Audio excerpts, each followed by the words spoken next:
away from home, aren't you? Just trying to get our name out there, man. Oh, you're gonna get your name out there. I got a feeling you're gonna be filling arenas soon.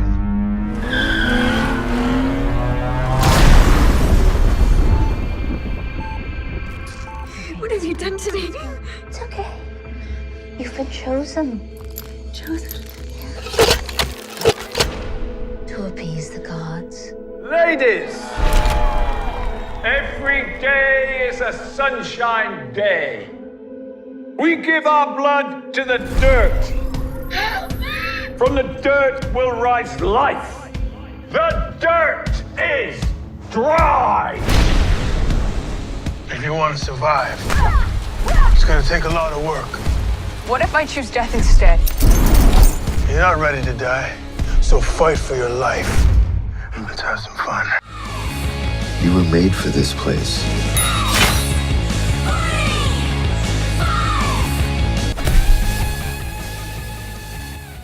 Three, two, one. There he is. What's up, Andrew? All right. Not much, Jeffrey. How you doing? I'm doing good. Thanks for joining me today to talk about spare parts. Thanks for having me. I just had to let my dogs out. The last meeting last interview just went a little long, so my apologies. Oh, you're fine. All right. Are you apologizing for spare parts or because, no, I'm just kidding. I'm sorry, but everything. That's all, everything. Dude, I'm Gen X, so this movie's such a trip. It's so 80s, you know? I mean, all those movies I saw growing up as a kid, just totally outrageous. And to have, punk music and, it was just a trip. I loved it. I really did. Oh, thanks. And yeah, it's all the references are there, it wears them on its sleeve. But at the same time, I like to tell a lot of people, I don't watch a lot of these films right before I shoot because I don't want it to influence me too directly. I want it to just kind of all be kind of like a subconscious, just kind of pulling from, all those great genre films that I watched growing up. Oh yeah, I kept thinking of every John Carpenter film, and and yeah, it was a great homage to it. I haven't seen a movie like this in a long time, so it takes great courage to make a movie like this because it's definitely not cheap. There's a lot of production values in this. I just you went the extra mile to make it look not only hip but also very cool. Well, that's kind of you to say because it was cheap. It was $1 million US is basically what we made the movie for. well, that's the funny thing is that it's not cheap because $1 million is a lot of money. And what kind of business could you create for $1 million? But you look at the Marvel movies being made for $100 million or $150 million, and today's audiences they don't give a shit. Well, and sorry, I hope it's okay for me to swear. But they don't care whether it's $1 million movie or $100 million movie. They're judging it on the same level. You know what I mean? So if they're entertained, yeah, that's all it all takes. Yeah. It doesn't take $150 million to entertain people. I think it's outrageous. How much those movies cost. But with your movie though, with Spare Parts, middle of nowhere bar, girls are sedated. And they're customized. Now, I've heard of no leg to stand on, but this time it's their arms. Yes. And it was this concept was pitched to me by the writers, and as soon as they pitched it to me, I'm like, oh yeah, I love this film, and I want to direct it. Yeah, sign me up. And they have to fight these ladies. Was it MS 45, Miss 45? They have to fight for their freedom. So tell me about training for the action, because even when you're in a smaller film like this, there could be some loose hits and loose blows. I mean, safety's number one, right? Yeah, absolutely. So when we were casting for the film, we just, threw it wide open. And so these girls, like hundreds of girls that literally auditioned for the film, very quickly, like these four rose to the top because not only did they have a great look, they could act, and they all had stunt or fight backgrounds. And so they had the physicality that was needed to make this work, and we didn't have to train them to move. They already knew how to move. And so we basically, the stunt team, we pre-visualized all the fights together with our stunt team and picked all our angles and cut it all together, made sure it was working. And then once we had that done, we taught the moves to the girls, and literally we shot all the fight sequences in 6 days. And we knew exactly which angles we wanted to use and which bits we needed from which angle.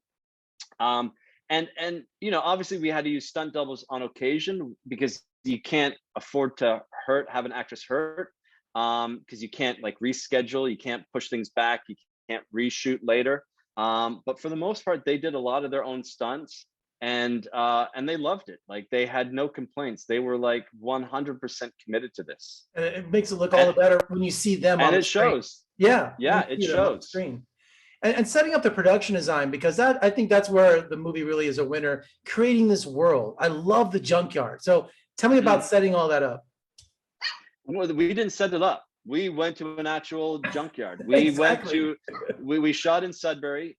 There's this massive recycling facility there that's like literally like, I don't know how many football fields big.